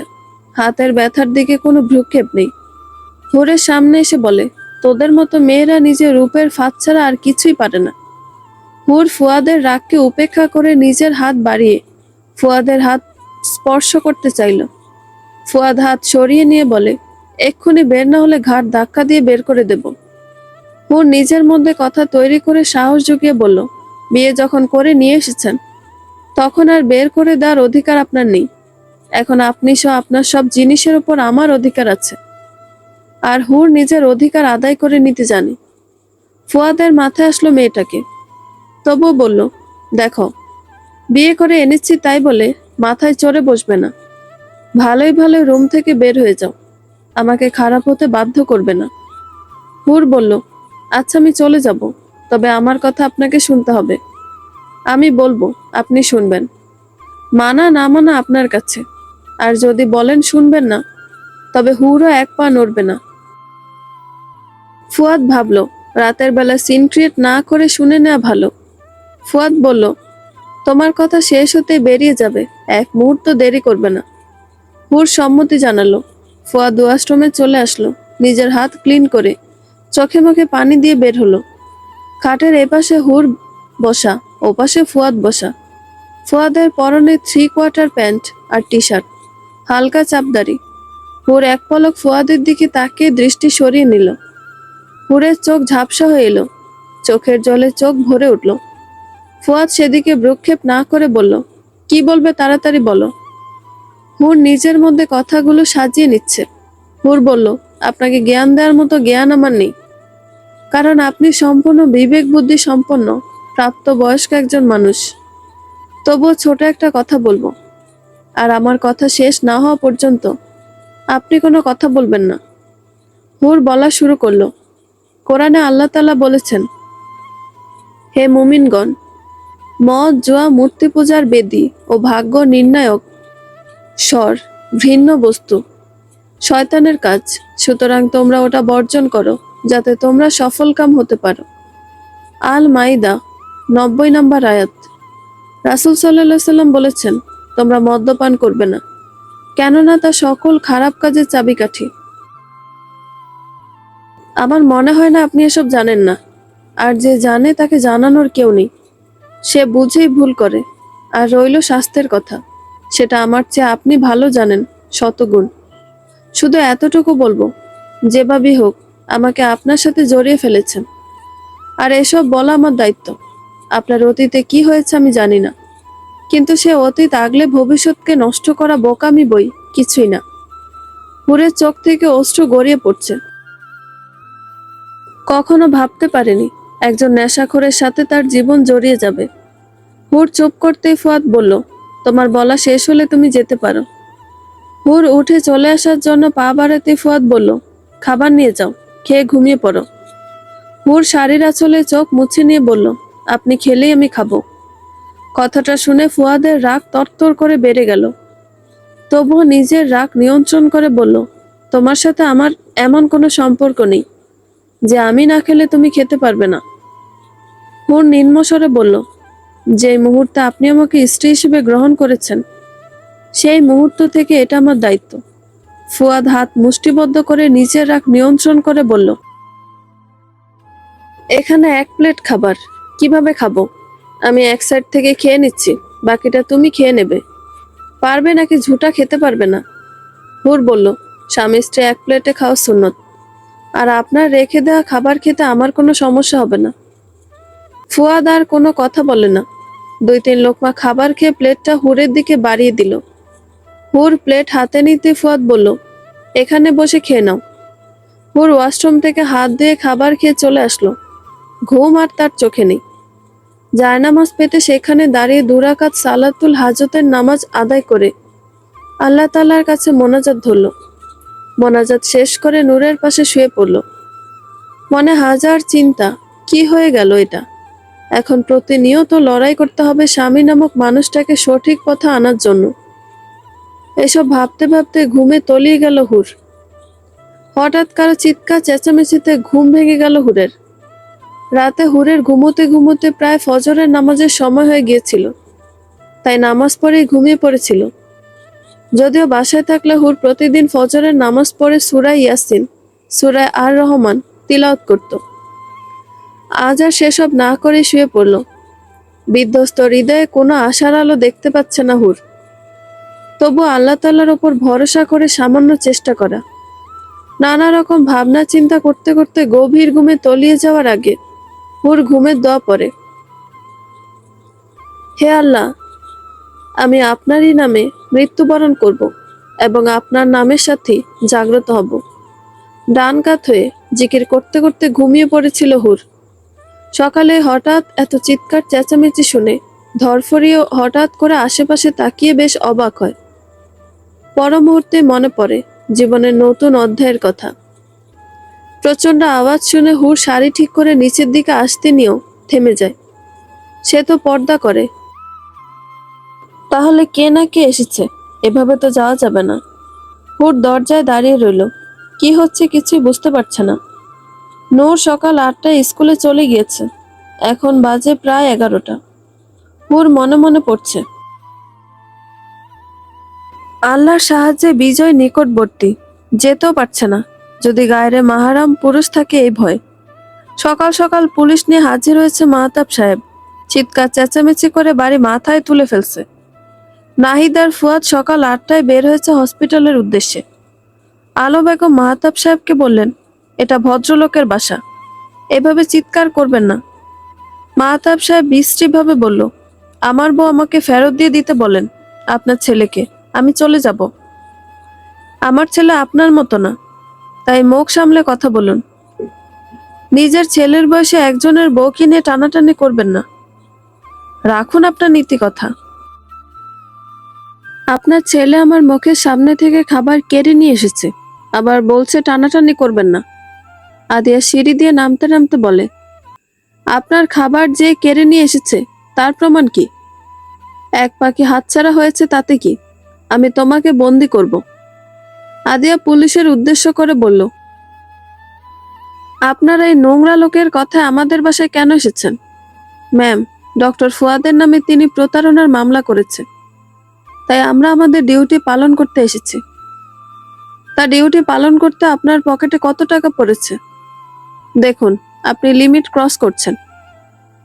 লিমিট ক্রস আপনারা করেছেন। ওয়ারেন্টি ছাড়া একজন ভদ্রলোকের বাসায় চলে এসেছেন। এবার আপনাদের বিরুদ্ধে আমি অভিযোগ আনব। কনস্টেবল দুজন ঘাবড়ে যেয়ে বলে, সরি ম্যাম, আমাদের ভুল হয়েছে, তবে পরের বার আসলে ওয়ারেন্টি নিয়েই আসবো। মাহতাব সাহেব বললেন, তোদেরকে আমি দেখে নেব। আমার সাথে পায়ে পাড়া দিয়ে ঝামেলা করা। পুলিশ দুজন বলল, স্যার চলুন, আপনার করা কেস ফাইল করে অ্যারেস্ট ওয়ারেন্ট নিয়ে আবার আসবো। তখন দেখবো এদের চটাং চটাং কথা কোথায় থাকে। মাহতাব সাহেব আর পুলিশরা চলে যেতে আদিয়া উঁচু আওয়াজে বলল, দুনিয়াতে মেয়ের অভাব পড়ছিল, তাই জেনে বুঝে ঝামেলাকে টেনে আনতে হবে? ওই মেয়েকে এই লোক বিয়ে করুক যা করুক, তাতে তোমার ছেলের কি? বিথি চলে যাওয়ার পর দিনে হসপিটালের ডিউটি আর রাতে নেশা করার ডিউটি ছাড়া তো আর কিছু করেনি। তাহলে হঠাৎ করে মানব সেবা করার ভূত কোথা থেকে চাপলো?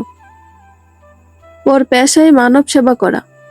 আদিয়া হাততালি দিয়ে বলে, আগে চিকিৎসা করে মানব সেবা করত, তা বিয়ে করে মানব সেবা প্রদান কবে থেকে শুরু করেছে? আদিয়া, ভাষা সংযত করে কথা বলো, সম্পর্কে সে তোমার বড় ভাই। এই একই কথা শুনতে শুনতে বিরক্ত হয়ে গেছি। বড় ভাই দেখে যা ইচ্ছে করার লাইসেন্স পেয়ে গেছে। আমি যখন বলেছিলাম নাহিদকে বিয়ে করব, তখন তো কত কথা বলেছিল, ওই পরিবারে মেয়ে দেবে না, আরো কত কথা। তখন তোমার ছেলের খুব মান সম্মানের কথা মনে ছিল, আর নিজে যখন একটা গার্মেন্টসে চাকরি করার মহিলার মেয়েকে বিয়ে করে এনেছে, তাতে তোমাদের সম্মান বাড়ল? তোমার মতো অসভ্য মেয়ের সাথে কথা বলার ইচ্ছে আমার নেই, তাই একদম কথা বাড়াবে না। নিজের পড়ালেখায় ফোকাস দাও। চিৎকার চেঁচামেচির আওয়াজ কমে আসতেই হুর ধীর পায়ে সিঁড়ির কাছে এসে দাঁড়িয়েছে। এক পা করে সিঁড়ি বেয়ে নিচে নামছে। আদিয়া সেদিকে তাকিয়ে বলে, এসে পড়েছে তোমার বস্তির রানী। স্বাগতম আপনাকে বস্তি থেকে রাজপ্রাসাদে। বড়লোকের ছেলেদের হাত করার চেষ্টায় আপনি সফল হয়েছেন। আপনাকে অ্যাওয়ার্ড দেওয়া উচিত। হুর কিছু না বলে নিচে নেমে আসলো। আলো বেগমকে বলল, আসসালামু আলাইকুম আন্টি, এখানে কিছু হয়েছিল? আলো বেগম কিছু বলার আগে আদিয়া বলে, ওয়ালাইকুম আসসালাম। বাহ, কি দারুণ নাটক। তা এসব কি তোমার মা শিক্ষা দিয়েছেন, নাকি নিজেই শিয়ানা? আলো বেগম বলল, আদিয়া, তুই নিজের রুমে যা, আর ভুলে যাস না সম্পর্কে হুর তোর বড় ভাইয়ের বউ। হুর নিম্নস্বরে বলল, আন্টি আপুকে কিছু বলবেন না, রাগ তো করারই কথা, তবে ইনশাল্লাহ একদিন আপুকে অভিযোগ করার সুযোগ দেব না। আদিয়া এসে হুরের সামনে আঙুল তুলে বলে, এসব নাটক জমিয়ে রেখে অন্য কোথাও দেখিও, আমার সামনে দেখিয়ে লাভ নেই। তোমাদের মতো মেয়েদের আমার চেনা আছে। হুর ভাবলো এই কথার কোনো প্রত্যুত্তর করবে না, কিন্তু পরক্ষণে মনে পড়ল অন্যায়ের প্রশ্রয় যে দেয় সেও সমান অন্যায়কারী। তাই হুর বলল, দেখুন, আমি জানি না আপনি কেমন মেয়েদের কথা বলছেন, তবে আমাদের মতো মেয়েরা, মানে আমার মতো মেয়েরা, বড়দের সম্মান আর ছোটদের স্নেহ করতে জানে।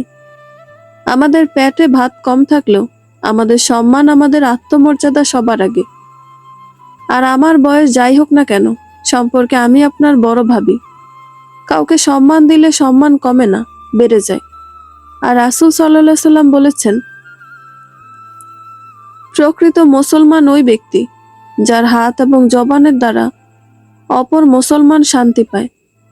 আদিয়া হুরের কথা শেষ হওয়ার আগেই চলে গেল।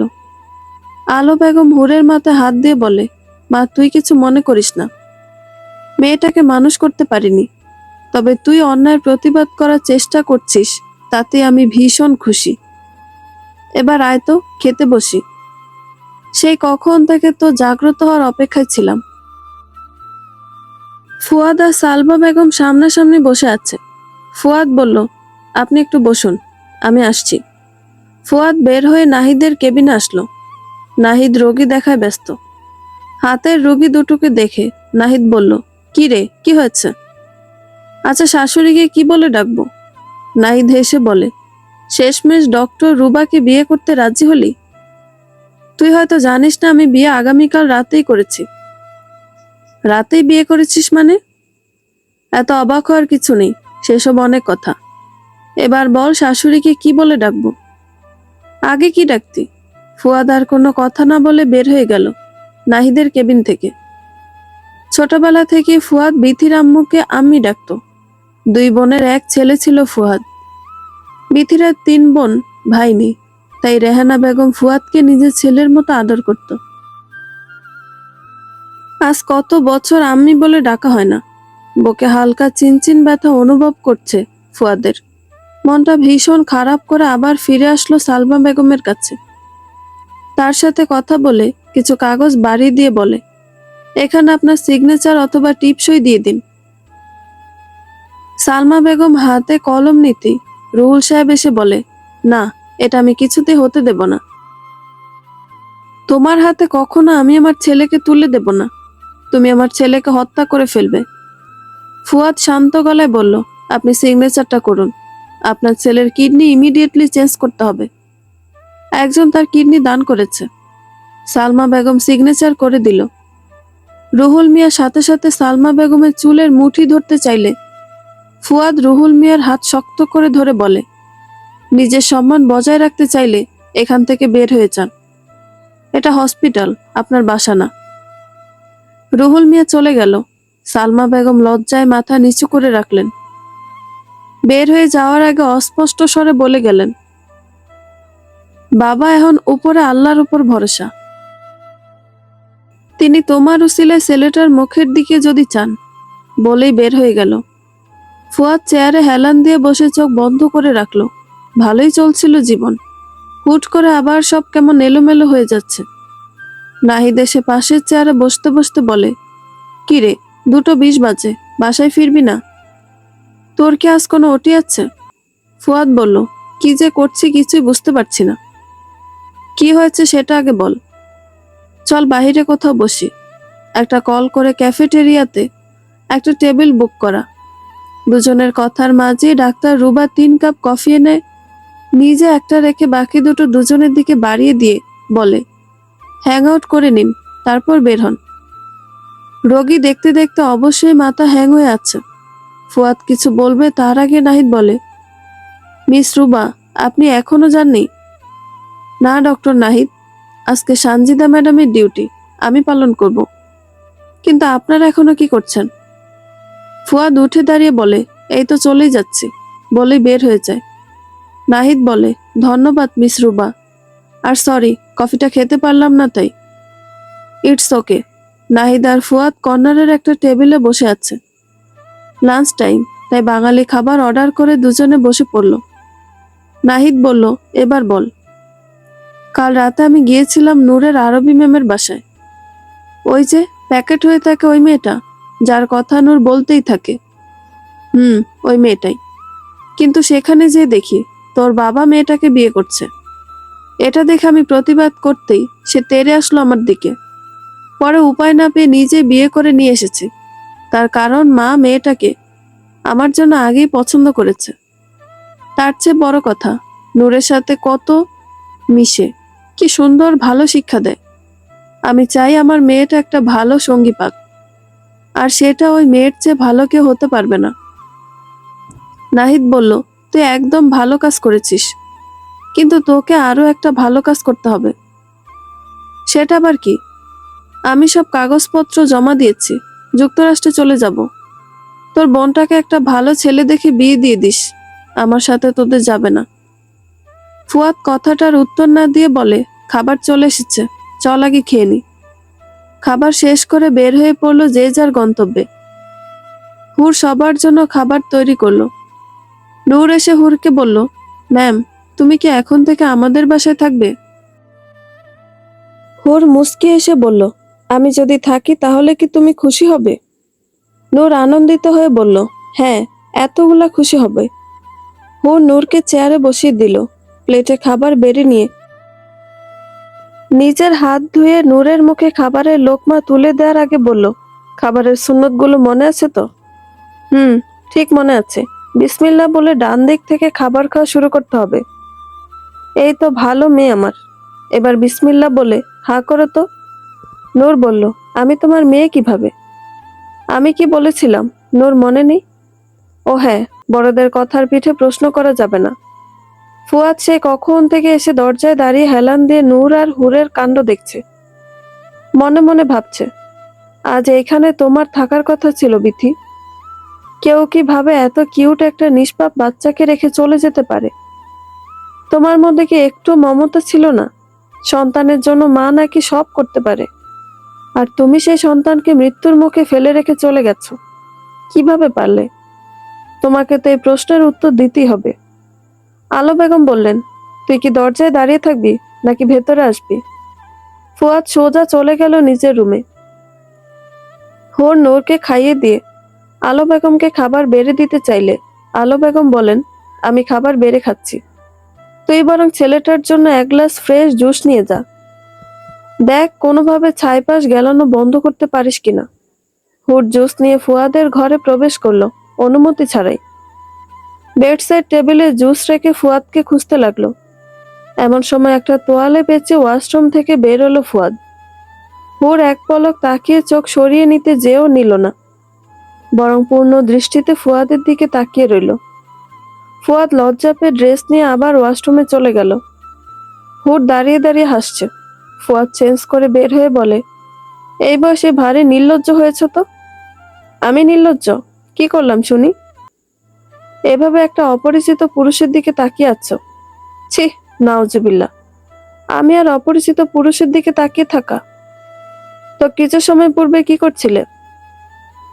দেখছিলাম নিজের স্বামীকে। জানেন, আপনাকে দেখলেও আমার সওয়াব আছে। স্ত্রী যদি স্বামীর দিকে তাকিয়ে থাকে ততক্ষণ সওয়াব হতে থাকে, আর হাত ধরলে সগীরা গুনাহগুলো ঝরে পড়তে থাকে। বাজে কথা রাখো আর এখান থেকে যাও। অনুমতি ছাড়া আমার রুমে কি? আপনি আমাকে কালিমা পড়ে সাক্ষী রেখে বিয়ে করেছেন, তাই আপনি সহ আপনার সব জিনিসে অটোমেটিক অধিকার এসে পড়েছে। আর ভালো কথা শুনলেই সেসব আপনার বাজে কথা কেন মনে হয়? ফুয়াদ বলল, এখান থেকে চলে যাও। হুর বেডে আয়েশ করে বসে বলে, আপনাদের বাসার বিছানাগুলো বেশ নরম, আমার তো দেখলেই ঘুম পেয়ে যায়। তোমাকে আমি বের হতে বলেছি। এই একটা গজল শুনবেন? অনুভবের গভীরে শূন্য আমার জীবনে, মুছে দিলে যাত না, তুমি কি তা জানো না? সঙ্গী প্রিয়তম, তুমি শুধু তোমার উপমা, তুমি কি তা জানো না? ফুয়াদ এসে হুরের মুখ চেপে ধরল, আর কোনো কাজ নেই তোমার? হাঁটুর বয়সে একটা মেয়ে আমাকে ভয় পায় না। তোমাকে তো আমি তুলে আছাড় মারবো। হুর করছে। ফুয়াদ বলল, চুপচাপ যদি এই রুম ছেড়ে চলে যাও তবেই মুখ ছাড়বো, নয়তো না। হুর কিছু ইশারা না করে চুপ করে রইল। ফুয়াদ হুরের মুখ ছেড়ে দিয়ে বলে, বের হও। বললেই হলো, বের হও। রাসূল সাল্লাল্লাহু আলাইহি সাল্লাম বলেছেন, তোমরা কুমারী মেয়েকে বিয়ে করো, তাহলে হাসি তামাশা বেশি করতে পারবে। আর আপনার কি বা এমন বয়স, কথায় কথা হাঁটুর বয়সী করেন। এত সুন্দর গজল বললাম, কোথায় প্রশংসা করবেন তা না। যাই হোক, আপনি যাই বলেন, আপনার সাথে আমার হৃদয়ের কানেকশন। ওই যে বলে না, আপনি তো আমার হৃদয়ের মেহমান, তাই আপনার প্রতি আমার সব অধিকার। দেখো, ভালোই ভালো এখান থেকে যাও, নয়তো আমার চেয়ে খারাপ কেউ হবে না। আপনার ভালো দেখার দায়িত্ব যেমন আমার, তেমনি আপনার খারাপ দেখার অধিকারও আমার। ফুয়াদ কিছু বলবে তার আগেই দরজার সামনে দাঁড়িয়ে আদিয়া বলে, এদের মতো মেয়েদের কিছু বলে লাভ নেই। এসব মেয়েরা ভালো করে জানে কিভাবে ছেলেদের বশ করতে হবে। হুর উত্তর দিতে যে থেমে গেল, অপেক্ষা করলো ফুয়াদের উত্তরের আশায়। ফুয়াদ হুরের দিকে তাকালো, কি নিষ্পাপ চেহারা, কিন্তু মলিন হয়ে আছে। ফুয়াদ প্রথমবার হুরের দিকে কিছু সময় তাকিয়ে রইল। বলা বাহুল্য, বিথির চেয়ে হুর রূপবতী, চেহারা একটা ইনোসেন্ট ভাব আছে। আদিয়া চলে যেতে চাইলে ফুয়াদ বলল, দাঁড়া, আমি জানি না তুই কোন ধরনের মেয়েদের কথা বলছিস, কিন্তু আমার প্রশ্ন হলো, তুই কোন ধরনের মেয়ে? ভাইয়া, তুমি লিমিট ক্রস করছো। একদম চুপ থাকো। লিমিট কি সেটা তোমার মনে আছে? একজন শিক্ষিত মেয়ে হয়ে তোমার বিহেভিয়ার দেখো, মনে হচ্ছে কোন অস্পারাগায়ের অশিক্ষিত মূর্খ মেয়ে, যে কিনা পায়ে পাড়া দিয়ে ঝগড়া করতে পারে। একজন মেয়ে অন্য মেয়েকে অপমান করাটা কোন ধরনের মেয়ের কাতারে পড়ে? সে যে হোক, যেভাবেই হোক, তোমার ভাইয়ের বউ। তার মানে তার সাথে তোমার সম্পর্ক হলো সে তোমার বড় ভাবি। নিজেকে নিজে সম্মান না করতে পারলে অন্য কেউ কি করে সম্মান করবে? তোমাকে শেষবারের মতো বলে দিচ্ছি, নিজেকে শুধরে নাও। আদিয়া মাথা নিচু করে চলে গেল। হুর বলল, এভাবে না বললেও পারতেন। আমি কিভাবে আমার বোনের সাথে কথা বলবো তোমাকে শিখিয়ে দিতে হবে না। এবার যাও, বের হও। বললেই হলো বের হও। তবে একটা শর্ত আছে, সেটা মানলে বের হয়ে যাব। আমি কোনো শর্ত মানব না। আমিও যাব না। বড়দের সাথে বেয়াদবি কেন করছো? স্বামী তো স্বামী, সে আবার বড় ছোট কি আছে? আপনার সাথে রাগ জেদ করা আমার অধিকার। ওকে বলো, কি শর্ত? আমি চলে যাব, কিন্তু আপনি নেশা করতে পারবেন না।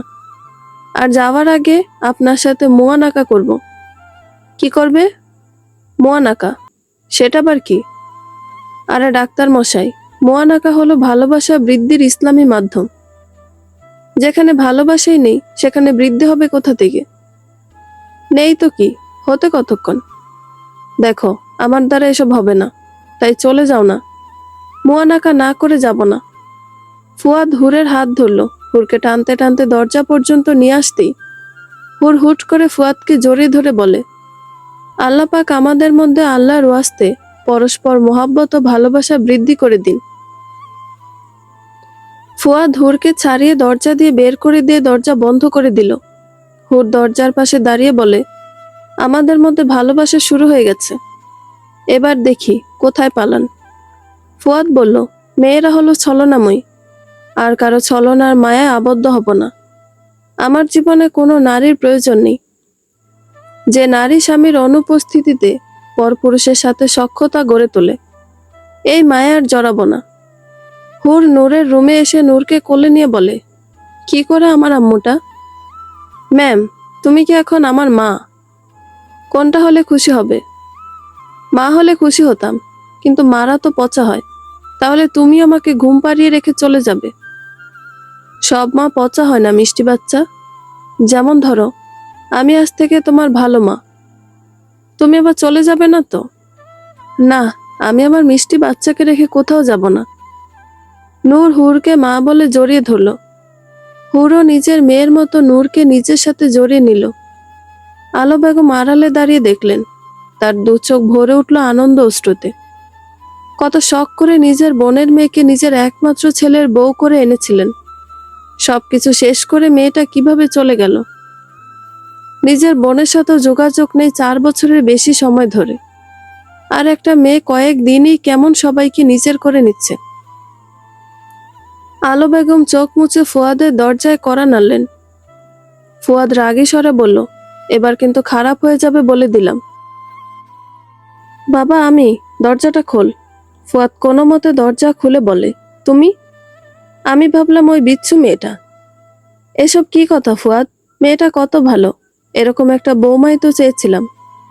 কিন্তু মুখের আড়ালে মুখোশ থাকে মা। সবাই এক না ফুয়াদ। হ্যাঁ মানছি, বিথিকে বউ করে আনা আমার জীবনের সবচেয়ে বড় ভুল, কিন্তু কে জানতো সর্ষের ভেতর ভূত। সেটাই তো বললাম, মুখ আর মুখোশ। কবে না এই মেয়েও পালিয়ে যায়। কোথাও যাবে না, এই মেয়ে আমার সংসারটাকে গুছিয়ে নেবে, দেখে নিস।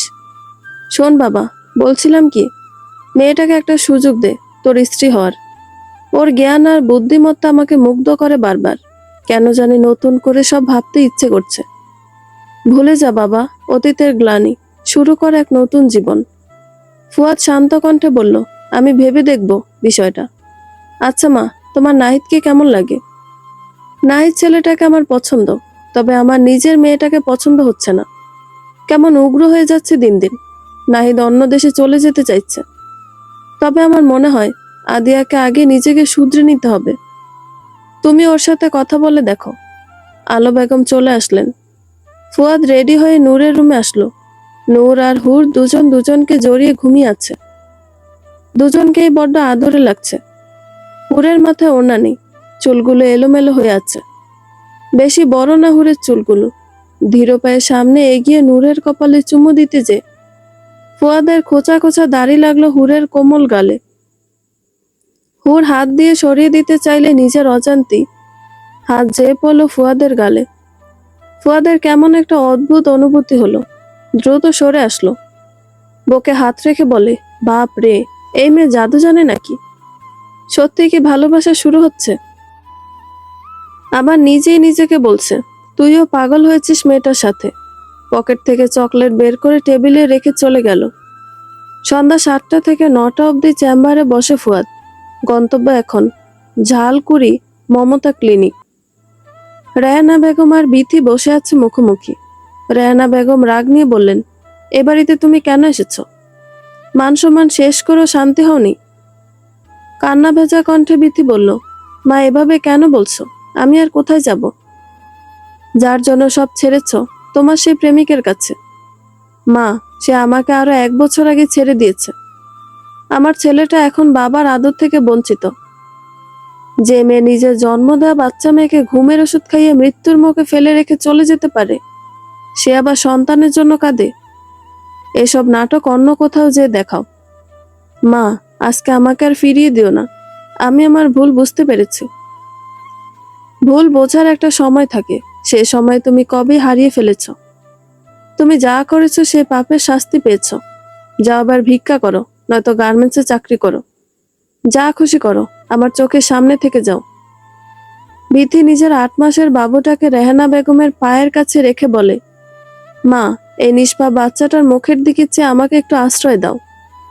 রেহানা বেগম কোনো কথা না বলে নিজের রুমে চলে গেলেন। বিথি সেখানেই বসে রইল।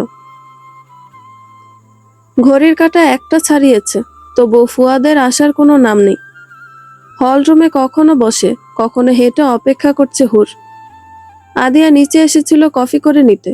রাতে দেরি করে ঘুমানোর অভ্যাস আদিয়ার। হুরকে দেখে কিছু না বলে রান্নাঘরে চলে গেল। হুরও পিছন পিছন আসলো। আদিয়া যা করছে হুর মনোযোগ দিয়ে দেখছে। কিছু সময় পর আদিয়া বিরক্ত হয়ে বলে, সমস্যা কি? না, কোনো সমস্যা নেই। তাহলে এভাবে কি দেখছো? যাও, কিচেন থেকে বের হও। আমি গেলে তারপর আসবে। হুর নম্র স্বরে বলল, একটা কথা বলবো? না, একটাই বলবো। তাড়াতাড়ি বলো আর এখান থেকে বিদায় হও। বন্ধুরা, গল্পটি ভালো লেগে থাকলে একটা লাইক করে দিবেন এবং গল্প সম্পর্কে কোনো মতামত জানানোর থাকলে কমেন্ট করতে পারেন। গল্পের বাকি অংশ শোনার জন্য চ্যানেলটা সাবস্ক্রাইব করে পাশেই থাকবেন। ধন্যবাদ সবাইকে। ভালো থাকবেন।